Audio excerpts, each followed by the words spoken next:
부동산 대책 초강경 부동산 대책 발표 당시에 오세훈 서울시장은 협의가 없었다, 즉각 반발하고 나섰는데요. 오늘은 15개 구청장들이 집단 반발을 하고 나섰습니다.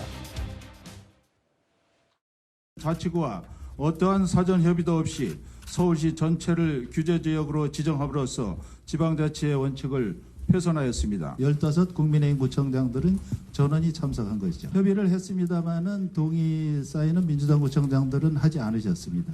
예, 나름 여러 사정이 있으리라고 생각합니다. 메시지는 이렇습니다.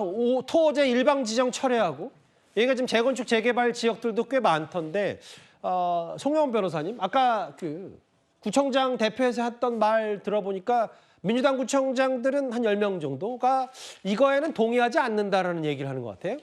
민주당 구청장들이 저 성명에 동참하지 않은 것은 대단히 유감스럽죠. 왜냐하면 국민들의 이익과 권리를 생각한다면 저것은 정파적인 관점에서 불참을 할 것이 아니라 오히려 성명에 동참을 해야 맞는 겁니다. 왜냐하면 서울 전역을 한꺼번에 토지거래 허가구역으로 묶으면서 사실은 급등세가 없는 지역까지도 한꺼번에 과격하게 묶고, 그로 인해서 그 지역 구민들이 지금 재산권 침해를 받고 있습니다. 대표적으로 금천구, 강북구, 관악구, 구로구, 강서구, 중랑구 이런 지역들은요, 약 3년 전, 그러니까 2022년 12월과 비교를 해보면은 아직도 주택 가격이 그때보다 내려가 있습니다. 그러면은 그 지역을 도대체 왜 토지거래 허가구역으로 묶어야 되는가라고 하는 해당 지역 구민들의 반발이 있을 수밖에 없거든요. 그러면은 그 구청장들이 이 성명에 동참하지 않은 것은 과연 구민들의 의견과 여론을 수렴해서 그렇게 한 것인가, 아니면은 내년 지방선거를 앞두고 민주당의 공천에 관해서 공천권자나 강성당원들의 눈치를 봐서 동참하지 않은 것인가, 이 부분에 대한 의문이 제기될 수밖에 없는 겁니다. 그리고 우리가 여기서 한 가지 더 짚어봐야 될 거는요,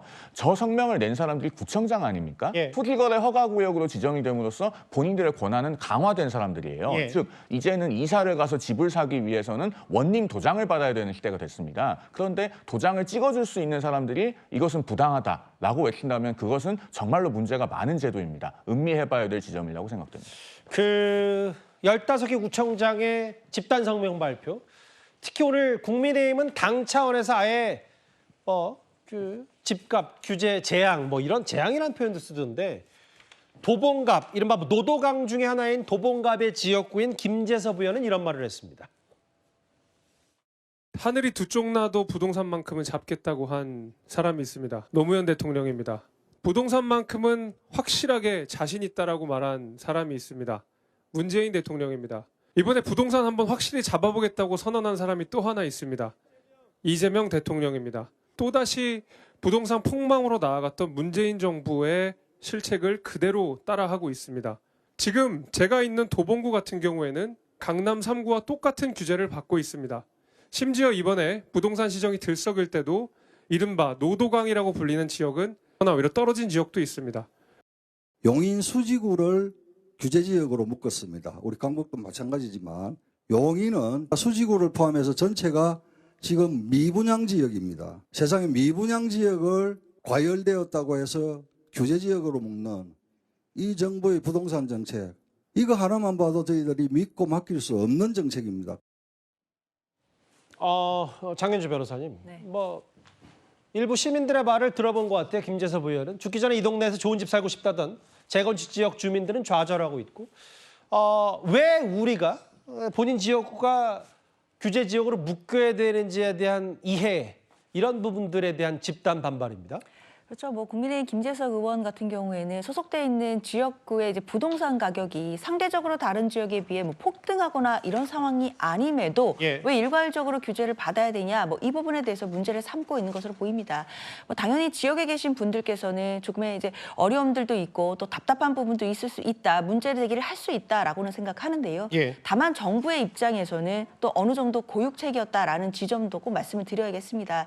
사실 과거 정부에서 부동산 정책 정책을 할 때 예. 뭐 이른바 핀셋 정책이라고 해서 뭐 특정 뭐 강남 3구라든지 뭐 예를 들면 특정 지역에 대해서 우리가 핀셋으로 규제를 했을 때 그 인근으로 풍선 효과처럼 오히려 규제 외곽 지역이 키 맞추기로 부동산 값이 오르는 부작용들을 또 과거에 본 적이 있었거든요. 예.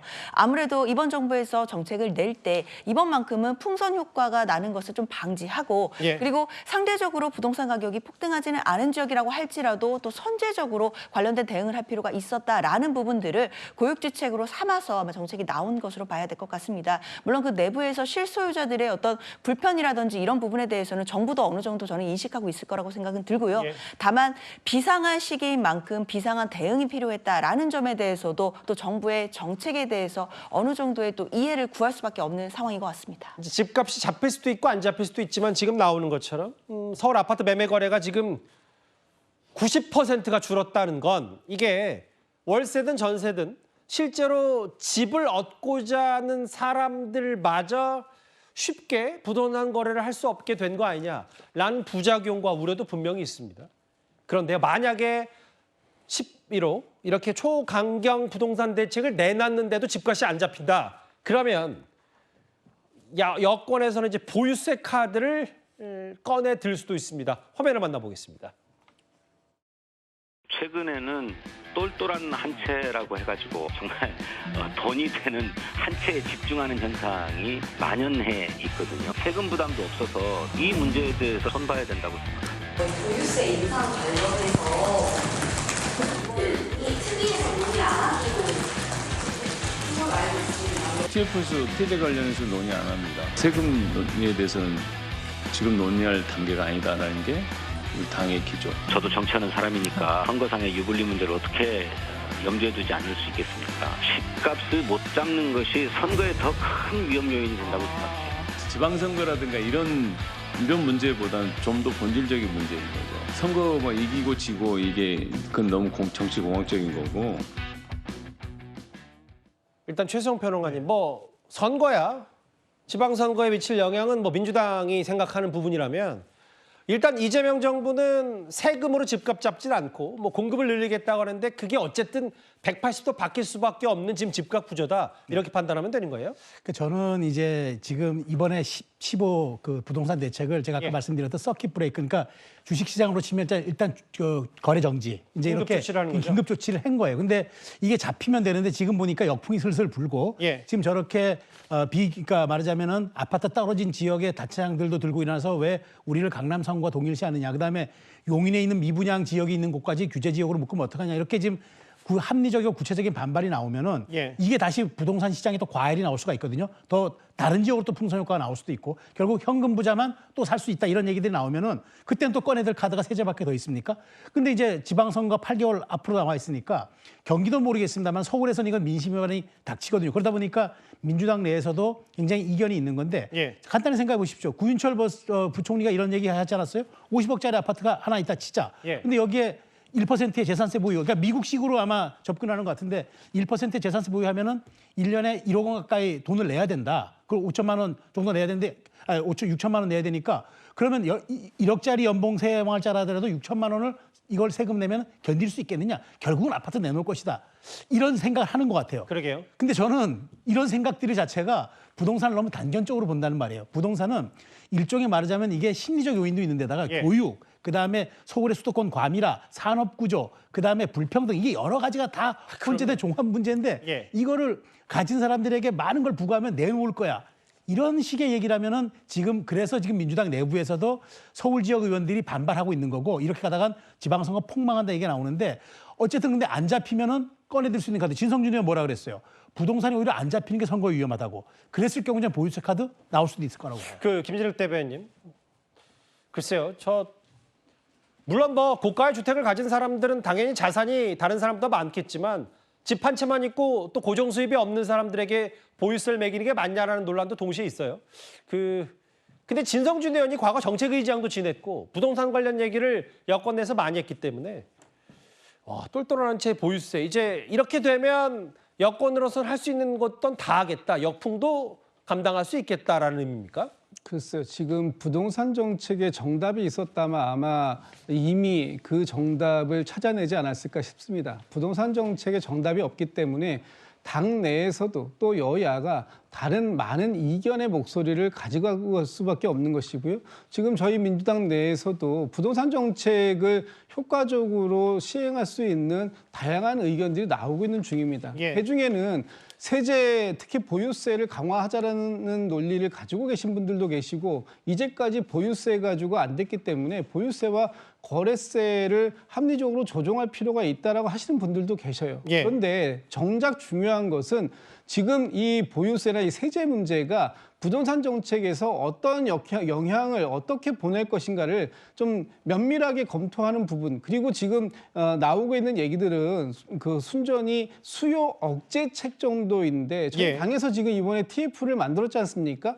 공급을 늘리겠다. 그래서 부동산 공급 정책을 다시 한번 이번 연말까지 시군별로 보다 좀 정확하게, 좀 자세하게 그런 부분들을 만들어내겠다고까지 얘기를 하고 있습니다. 그렇기 때문에 부동산 대책이라는 것은 수요와 공급을 가능하면 맞추려고 노력하는 것이고요. 지금 정부가 하고자 하는 것이 10.15 대책을 통해서 그런 부분들을 찾아가는 길이다. 그렇기 때문에 국민 여러분들을 너무 이 공포감을 갖게 만드는 것, 이것은 정치권의 할 일은 아니다. 이런 생각이 듭니다. 근데 이제 김정욱 대변인께서 더 잘 아시겠지만 부동산 공급이라는 게 집을 뚝딱뚝딱 뭐 예전에 김현미 전 장관 말처럼 빵처럼 찍어낼 수도 없는 거고 2, 3년, 3, 4년 다 분명히 일정 부분의 기간이 들 텐데 공급 대책을 한다. 보유세와 맞물리면서 여러 가지 이제 분석들이 나올 수밖에 없죠. 5위였습니다.